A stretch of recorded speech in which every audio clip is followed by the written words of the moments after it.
Welcome Wargamers, Doug here from 2 Plus Stuff, and today we are talking all about Spearhead, the newest format to come to Age of Sigmar, and is essentially going to act as both a introductory learning style of play, but also its own competitive format, and that's something Games Workshop has really wanted to emphasize. I'm excited about it because it takes all of the fun of mass battle Age of Sigmar and puts it down into a very convenient table-sized and length of play. It's very accessible for a lot of us, especially if you have kids or something like that where your time is kind of strapped. Anyway, I'm excited about Spearhead. I've been devouring that, honestly, just as much as I have been the greater Age of Sigmar 4.0 rules. If you buy Skaventide, which is the 4.0 launch box, you'll actually get this book included in it called Fire and Jade, and this is essentially Spearhead Season 1. We'll talk about what's in this book. It has basically every single Spearhead list at launch, or at least the ones available at launch, and walks you through how to play. And the box set also comes with all the cards and stuff like that you will need to play the game. And so in this video, what we're going to do is talk about Spearhead, not like as a format, which I've been pretty vague about before, but rather like actually how do you go through the war scrolls here and understand your faction. If you're new to wargaming, this is going to be a great video for you, just kind of getting a sense of how these things play, what you can expect from them. Then we're going to move over to talking about the missions. So in Spearhead, every round you draw 3 battle tactics cards, they're called, and you have 3 possible objectives you can achieve and 3 commands or bonuses that your army can get. You have to choose. The opportunity cost is between the bonuses and the objective on the same card, but the objectives are the same for every army, and they all have different ways of achieving them. So what we're going to do is understand the basics of the game by exploring the twist decks, the boards themselves, and the objectives so that you are an educated player. To be honest, like I got the sense from when Games Workshop was launching this and showing it to a few content creators and I, that they wanted it to be almost like Commander is to Magic the Gathering, this very engaging kind of its own format that's meant to be highly accessible for you. So we'll be talking about all those things today. And if you are interested at all in doing anything with Age of Sigmar, Spearhead, or you need any kind of hobby supplies, please consider using any one of the affiliate links in my description down below in the link tree. You'll see exactly how much money you save, and every time you do, at no cost to you, a tip goes into my tip jar that directly supports me, my wife, our cats, the whole channel, and I'm so grateful for each and every one of you. And thank you to Games Workshop for this advanced copy of, well, Skaventide, but then also Fire and Jade within it. So let's kick off this discussion by going to the downward cam and looking at the anatomy of an army entry. What is a Spearhead army depicted as? Please forgive the odd lighting setup. There's a storm coming through, and so the way, clouds keep coming and going, and it keeps messing with my lighting. But if we're looking at, let's see, I'm going to pick a better example. We'll go Cities of Sigmar. They're a pretty generic faction, okay? When you look at this, every single Spearhead army has a 2-page spread. You're going to have your introductory text, which has like, fluff piece about the faction, why they're cool. There's kind of like a sometimes there's a sub theme of like telling you how to use units. So for example, clan rats are chaff. It'll say that. So it's kind of nudging you to put them out front to die first. You'll have your Spearhead army consisting of the following units, and it lists off every single thing. One thing to note here, as we jump into talking about Spearhead, is some of these have very odd unit compositions, but you have to stick to them. I have an example. Here we go. The Fire Slayers. Now, normally Volkite Berserkers are in larger units, if I'm not mistaken, but in this particular format, it tells you have to have 4 units of 5, and then a 5-man Hearthguard Berserker, and then your Battlesmith for your general. So like, whatever it tells you the army makeup, it has to be divided this way. There is no reinforcing, nothing like that. So I'm just going to throw that out up front. Also of note in this discussion is that if there are some kits that will have like 1 of 2 options you can build, I personally, I'm going to be honest with you, don't worry about it too much. If you build, for example, I don't know, a different kind of cavalry or something. I have a bad example in front of me, but you build one of the options in the multi-kit. Who cares? They probably have the same base size. Your opponent, generally speaking, will not care. Just make sure you use the rules that they're printed in here. Other than that, just understand that they're meant to depict specific models, but do whatever you want. Moving on to talking about the anatomy of an army section here. We've seen a few of these, but they're always out of context in those preview articles. Like it'll give you one trait or one example of an enhancement or something. But this is what it looks like in totality when you sit down with it for Spearhead. When you start a game, you build the board, and then you and your opponent, once you've established who's going first, determine who's the attacker, who's the defender, and that determines who chooses their traits and stuff first. Because one thing that makes Spearhead unique from the main, mass army game is that if you were to play a mass army game, the enhancements and the regiment abilities and that kind of stuff that you have are baked into your list. You choose them at the top, or you have to lock into them. With Spearhead, let's say I went to a 3-round event, I do not lock myself into these things until my round has started. I mean like my round with my opponent. So we set up the table, we start picking these things, but I'm allowed to choose and change what I'm locked into throughout the course of that event. Game 1, I could use this regiment ability. Game 2, this one. Game 3, back to it doesn't matter. Now, the reason I bring that up is because understanding what your opponent is doing and how you can respond to it and the tools available on how you respond to things are all within your control, and they are levers that you need to get good at pulling. That responsive aspect is something I really find intriguing about the format. Now, as we're going through this, you have battle traits. Battle traits affect your army all the time. Okay, these are essentially your faction rules. I'll go through a few examples of what they look like, but these could be anything from, hey, units with this keyword get a bonus. It could be an overarching mission thing. For the Cities of Sigmar, they have a fun way of playing with the commands on battle tactics cards. I'll show you what that looks like in a bit. But these are generally things that are always active in your faction. They're just something that happens. When it comes time to pick a regiment ability, every army has one of 2. And these really do mirror quite a bit of the regiment abilities or army abilities that exist in the main game. They're trying to give you a sense of like different ways to play, to give you different access to tools to deal with different kinds of opponents. So you're going to choose one regiment ability, and then I believe all of them have 4 enhancement options, but the enhancements here specifically affect your general. So if you have more than one hero, it's not like you normally do where you can put an artifact anywhere. Has to be your general, and you just pick which one of the 4 you want. So pausing there for a second, you have everything that your army is made of, the Spearhead box, your general faction rules that are almost always applicable. You get to choose one of 2 types of flavor and then one of 4 accents, I'll call them that, or enhancements for your general. And those are the levers you have to pull to be able to come up with responses to things. If you sit down at a table, let's say you're playing the Cities of Sigmar one, right? That's on my mind. If you're sitting down at a table to play with your Cities of Sigmar and you have, say, a Blades of Khorne opponent first, you will want to probably play differently than, say, a Lumineth opponent. Or another Cities, where they also have those kinds of ranged threats. And with this information, we're going to start asking a series of questions in the background, okay? The first one, most importantly, I think, over everything being, what does this army want to do, and how can I do that best in this context? This context being when you realize what opponent is across from you, right? What's the way that I can do the thing my army wants to do to beat them? Well, certainly having a plan for various things, whether it's horde armies, high damage armies, that kind of stuff is going to be very helpful for you. But now we're going to add some more context to those rules, right? We're going back to the downward cam here, and now we're going to start looking at units. So, like I said, everybody's got 2 spreads. You have your first one here, which is your army and then all your army information. And then you have your actual war scrolls, and no matter what the force is, they're condensed to fit on this same thing, this 4-page, individual pages, but 2 spreads. Everything's like that, whether they have to remove flavor text or whatever they will. But it makes things nice and very cleanly packed. So I like that quite a bit. Now, I really encourage you to take your time and get to know these war scrolls. There's never going to be that many of them.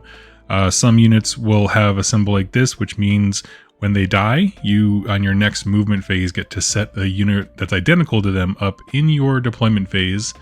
I think outside of 6 inches of an enemy, something like that.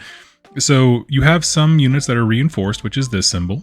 You're obviously going to have a general. This is who you've given your artifact to. And everybody, theoretically will benefit in some way from your battle trait. Now, as far as where to begin in your learning of your rules here, I like to start with the general, okay? Because he's going to be a centerpiece of the different kinds of synergies that your list can have. Oftentimes generals either A, want to go out and do a bunch of killing by themselves because they are venerable one-man or women wrecking crews, or they want to support the army in some way.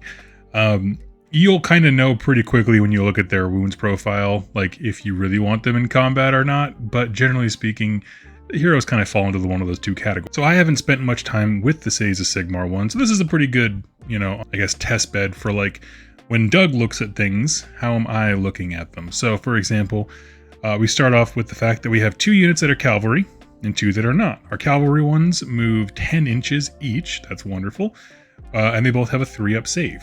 Fantastic. So they're tanky, they're relatively, and speed is incredible because on a board this small, being able to work past or around your opponent and steal objectives from their backfield is vitally important. Next up, the fact of our 2 slower dudes, one is an infantry unit that moves 5 inches, and one is a giant cannon that really doesn't want to move much at all. Fortunately, there are plenty of objectives we can set the Ironwold Great Cannon next to where its 3-inch move doesn't really matter. So we're getting a picture now that we have a big gun, we have dudes to defend the big gun, and then maybe some units that can go out and kind of steal stuff from the enemy or engage them wherever we need. That's our surface kind of view. Now we're going to click one little step deeper here.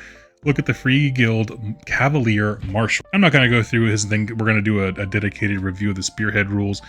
But essentially, he is a buff commander. He is going to let you return dead models to a unit, provided they're not in combat, or he adds 3 to a unit's control score, which is fantastic because taking objectives is so important in this particular format. Obviously, it is in the major game too, but when every single game has these same 5 objectives, it's a lot. So anyway, and so few units is more what I'm getting at. So the ability to restore dudes. The cannon, like I said, not going into too much detail, but he wants to stand back and he wants to shoot. Do not let him get charged.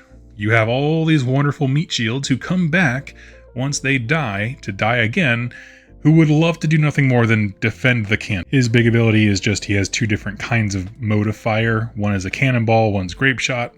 It just has different profiles. And the Free Guild Steel Helms are wonderful because they have a rule called Consecrate the Land. Essentially, if they're within an objective range that you control, you roll a die on a 3-up, they considered it to be consecrated, and they get a ward of 6-up for contesting, as long as they're contesting that objective. So it just makes them a little bit better at getting dug in. Lastly are the Free Guild Cavaliers up here. Again, they have 3 health, 10-inch move, that's awesome.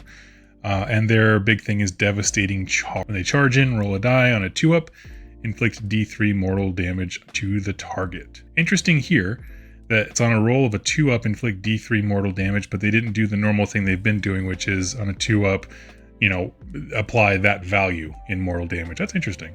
From their weapons, we can see a few things. The hero can really do a lot of everything. He's kind of a utilitarian. The cannon obviously wants to shoot. The Steel Helms want to get in the way, right? They're there to die. You can throw them away and not feel bad about it because they're going to come right back. The Cavaliers are interesting because they have the movement to get where you want to be to play an objective game. That said, once they get those objectives, they are fantastic on the charge. They get +1 damage on a turn that they charge, in addition to the possible D3 mortal wounds that they're delivering. So these guys are gross, and you can throw some back in the unit. I apologize, I just now realized I'm rereading this. It's pick a friendly Steel Helm unit, so never mind. Can't do anything to restore the knights. But you can do it with the Steel Helms, that's fine. As far as the Cavaliers go, that doesn't change anything for my role for them. I want them to go steal enemy objectives from the back line and charge, kind of multi-charge, I guess, enemies to pin them down. So, I find that all to be very interesting. It's little things like that, right? Keyworded Free Guild Steel Helms, I breezed right past it because I didn't take time. Take your time. Where things begin to get very fun for me is when you start looking at these in the context of the rest of the battle traits and abilities. Essentially, to shorten it, the Cities of Sigmar one lets you do an extra battle tactic ability, so you get an extra buff every round without having to spend opportunity cost for the objective you wanted to accomplish. But now you're going to go back to the regiment abilities and think about those same units with the same loadout and everything like that. And how do they look with each of these? How differently would you play them? If, for example, your cavalry units got strike first every time they charged, knowing that you want to charge them, or Ironweld Discipline, your Ironweld Great Cannon can shoot once per battle in the enemy shooting phase. Those are interesting things. And then your enhancements, again, you're going to look at your general, because it's always chosen for you. You'll look at your general and think about their role in the army, how you can best assist them in doing that with these 4 items. Now, I don't know about for you, I plan on having a little notepad next to me that's like, hey, if I see hordes, possibly think about this loadout, just to kind of take some of the mental burden off. But that's really what it is. It's just looking at your traits, your war scrolls, and trying to come up with scenarios of how you would combine. So take your time with that, because knowing your rules is really the most important thing, right? Like, obviously, if you have this book, you have access to everyone's, but really learning yours will make the games faster and quite. The next big thing to learn about when you're talking about Spearhead as a format are the objectives. What are we actually trying to do? When you sit down to play a game of Spearhead, you have to build the board together. You choose what realm it's being fought in, and then place terrain, sides of the table. And one thing I'm going to let you know right now is that the actual layouts for the different sizes of the board are different.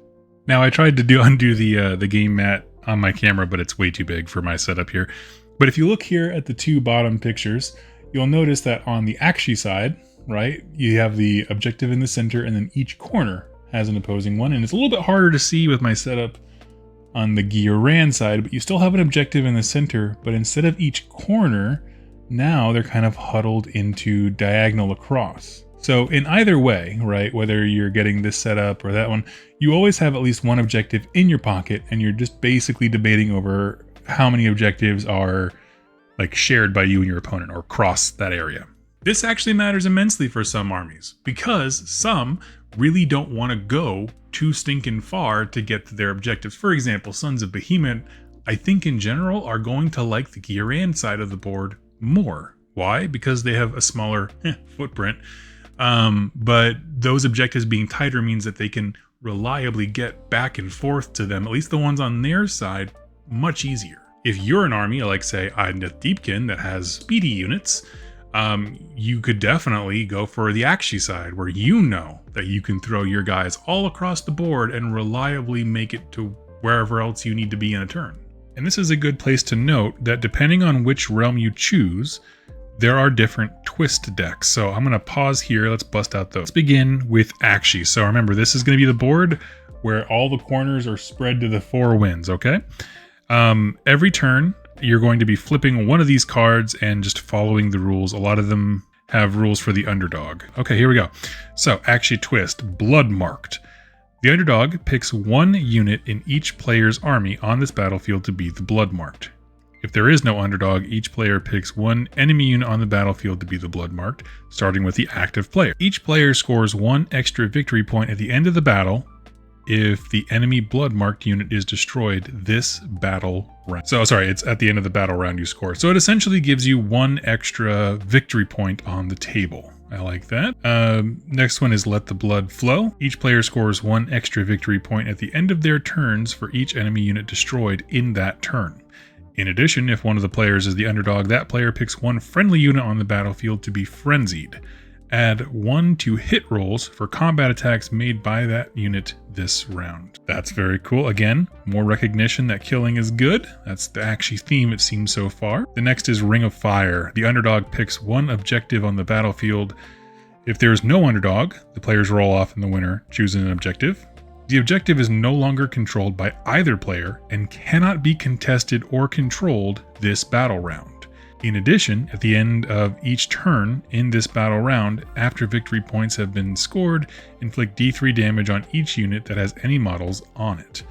So not only is it that an objective is worthless, but you don't want to be near it because you'll get hurt. However, one thing I want to point out for this card is that this is very deadly if you don't already have like the initiative kind of seized. By that I mean, if there's 5 objectives and you pull 1 away, it is now harder for you to get 1 objective, 2 objectives, and then more than your opponent, because now there's only 4 available. So if you each have 2, you have to really dislodge them. But I like the idea that like You could just nuke part of the board. That sounds kind of cool. Next is Wreathed in Smoke. The underdog picks one objective on the battlefield. If there's not one, you roll off and the winner picks. That objective is wreathed in smoke until the end of the battle round. Only unmodified hit rolls of 6 successfully hit for attacks that target a unit contesting that objective. That is a rare defensive one. Very interesting. Next is Mount the Attack. Each player scores 1 extra victory point at the end of their turn for each objective they control that was controlled by their opponent at the start of the turn. In addition, the underdog picks one friendly unit to be the Spearhead. That unit's melee weapons have charge plus 1 damage this battle round. I like that a lot. Essentially, yeah, steal stuff and make it hurt. I like that. And the last one here, Reclaim Akshi. The underdog picks 2 objectives on the battlefield. If there's not, both players pick one, starting with the active player. Each player scores 1 extra victory point at the end of their turn for each of those objectives that they control. So, when we look at the overall theme for Akshi, we have a bunch of cards that are emphasizing killing things, and the ways that you determine what to kill are a little different. There's one that plays directly into objective play as far as shutting it off. And let's see, another one that's objective play, but this one makes it more valuable. So you see there's a bunch of ways to pick up victory points. In fact, let's see, I only see 2 of these that offer no way of changing the victory points. Because even if you take away an objective, like that's still changing the number of victory points on the table. Like I count that. Wreathed in Smoke is purely defensive and Mount the Attack is purely offensive. I like that a lot. So yeah, that's actually for you. Do you think when you look at your army, can you reasonably kill stuff pretty quickly? Do you have things that like to charge? And do you feel as though, when you know what the map looks like, that you can get to the various objectives? If you can, I say pick Akshi. Next up, we are looking at Gear Ran, which is, I believe, the one that I played on from my demo here. Sorry, we'll start going through their twist cards here. Grasping Vines. The underdog picks an enemy unit on the battlefield. If there's no underdog, you roll off and the winner chooses. That unit is ensnared until the end of the battle round. Have its move characteristic and roll 1 fewer dice when making a charge roll for that unit. That is insanely punishing. That is punishing on a board when the objectives are generally further away, like in terms of your objectives and your opponents from each other. They're not equidistant like in the Akshi one. Man, if you're over here and your movement gets halved, you're in trouble to get all the way across the board. Brutal. The next one here, the Grandfather's Blessing. The underdog can pick one of the effects below. If there's no underdog, roll off, winner picks. Nurgle's Rot. Pick an enemy unit on the battlefield. Subtract 1 from save rolls for that unit for this battle round. Okay. And the second option is Eroding Miasma. Pick an enemy unit on the battlefield. Ward rolls cannot be made for that unit this battle round. Now this is going to matter greatly on what kind of unit you're fighting. If they don't have a ward roll, don't use Eroding Miasma, for example. But that's another great one. Next is Life Spring. The underdog picks 1 objective on the battlefield. If there is no underdog, roll off. The objective becomes a Life Spring. This battle round, each player scores 1 extra victory point at the end of their turn if they control that objective. In addition, at the end of each turn in this battle round, after victory points have been scored, heal 1, so 1 value, for each unit that is contesting that objective. So that's interesting because it can still benefit you even if you're not seizing it. So like, you get an extra victory point if you claim it at the end of your round, but if your opponent then comes and takes it and you're still in range, you still get the healing benefit, which I like. Next up, Elariel's Blessing. The underdog can pick one of the effects below. If you don't have one, roll off.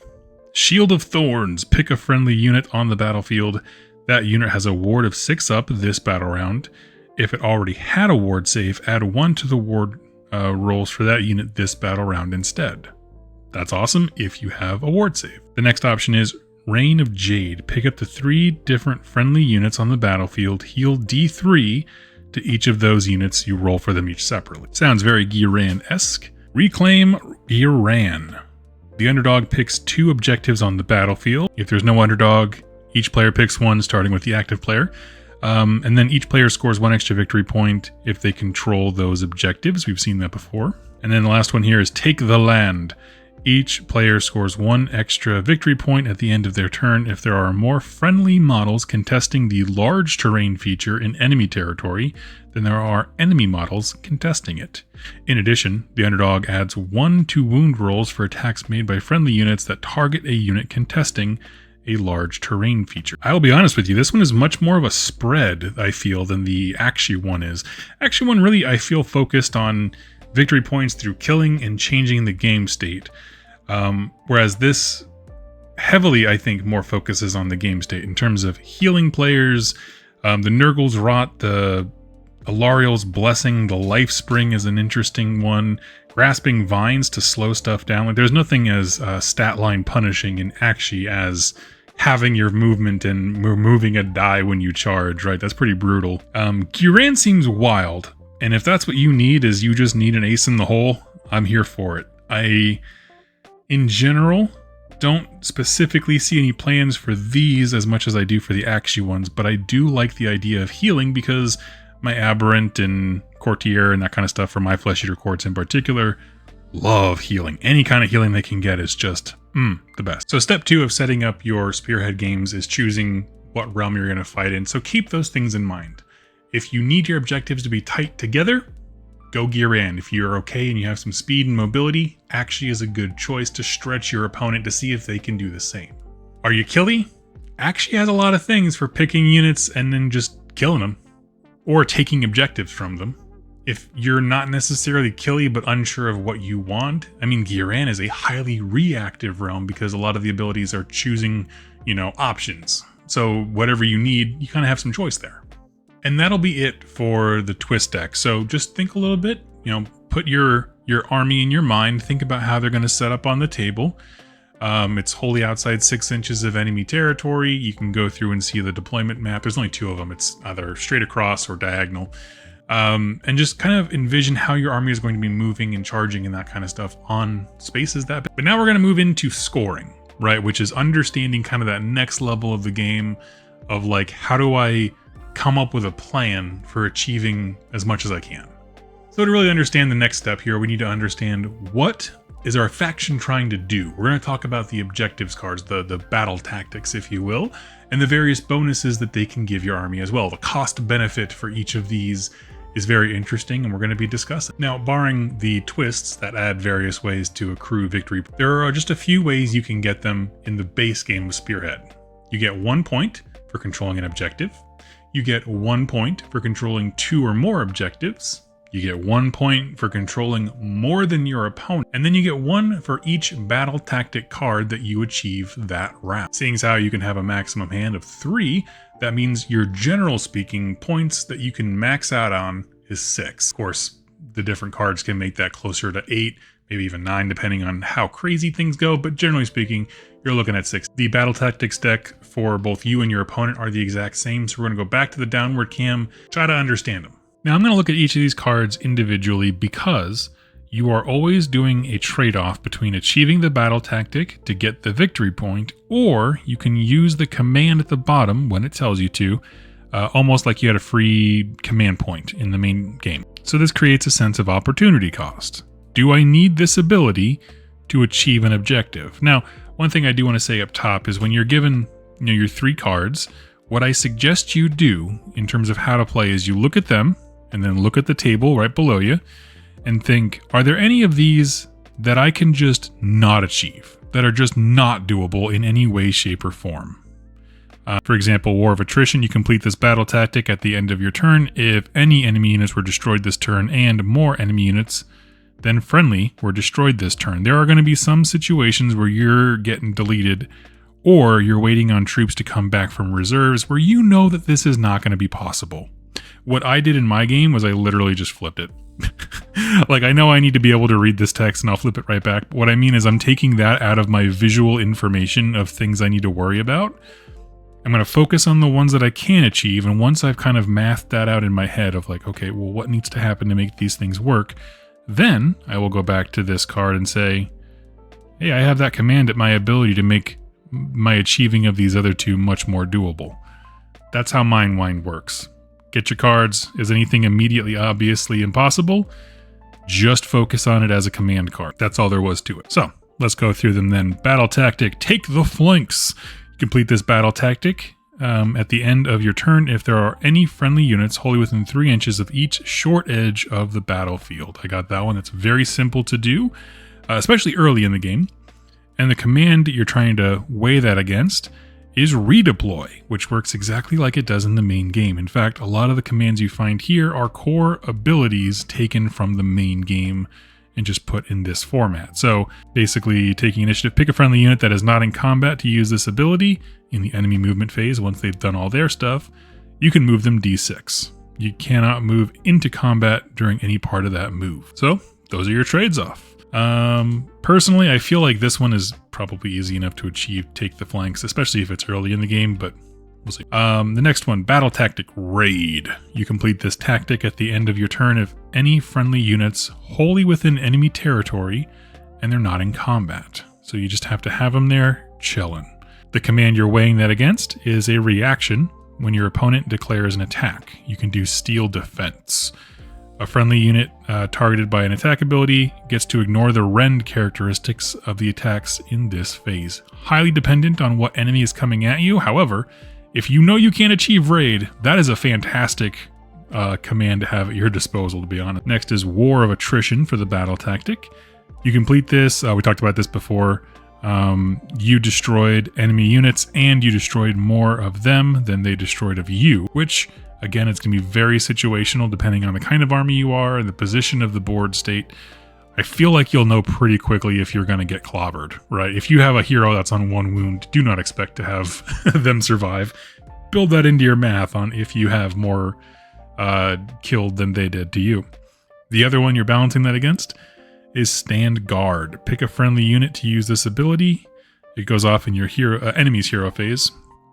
And then they can use the Strike First ability this turn. So it has to be chosen right at the top. Next one, battle tactic, is Hold Your Ground. You complete this battle tactic at the end of your turn if there are more friendly models contesting the large terrain feature in your territory than there are enemy models contesting it.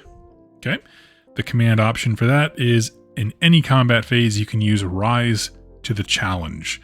Pick a friendly hero to use this ability and they heal D6. The next battle tactic is Take Without Warning. You complete this tactic at the end of your turn if you gain control of an objective that was controlled by your opponent at the start of the turn and none of the units contesting that objective used a fight ability this turn. So this is going to be fantastic for those of us who have very, very mobile units. We talked about the cavalry before. If they can run behind the enemy lines and snipe an objective without having to fight for it, even though they have all these great charge abilities, that's wonderful. The command it's going up against is Fight to the Last. It's a reaction, and it's when your opponent declares an attack, and it essentially gives the unit that's being attacked a ward of 5 up. Next one here for battle tactics is the Dracothian Dais. So in Spearhead, the game board has, again, 5 objectives, and they each have a bespoke thing. If you're just playing with your friend, you can designate them 1 through 5, and as long as you guys are saying that like all Dracothians are 1, right, from both of us, it doesn't really matter. You can just make your own. But it's telling you, get the Dais, the Dracothian Dais this round. Your alternate to that is Go to Ground. This is a reaction when your opponent declares a shoot ability. And in effect, until the end of the phase, only unmodified hit rolls of 6 successfully hit for attacks that target this unit. However, that unit has Strike Last this turn, which doesn't matter if it's a shooting unit that doesn't want, or a unit that doesn't want to be shot at, right? They probably don't want to fight a whole lot either, but whatever. The next tactic is getting the Behemoth Dais. Again, just another objective on the board. Your command there is Scroll of Arcane Bolt. It essentially gives you a 1-use lightning blast. You pick a friendly hero to use this, and then roll a dice. On a 2-up, inflict D3 mortal damage on an enemy unit within 12. Next battle tactic is getting the Ignax Dais. Again, there's just going to be 5 of those. The command ability that it's paired with is a reaction. It's when you declare a charge. And this is forward to victory. It allows you to re-roll the charge if you fail. That's pretty great. Next battle tactic, Attack on 2 Fronts. You complete this battle tactic at the end of your turn if you controlled 2 objectives that were controlled by your opponent at the start of the turn. That's a toughie, but definitely doable.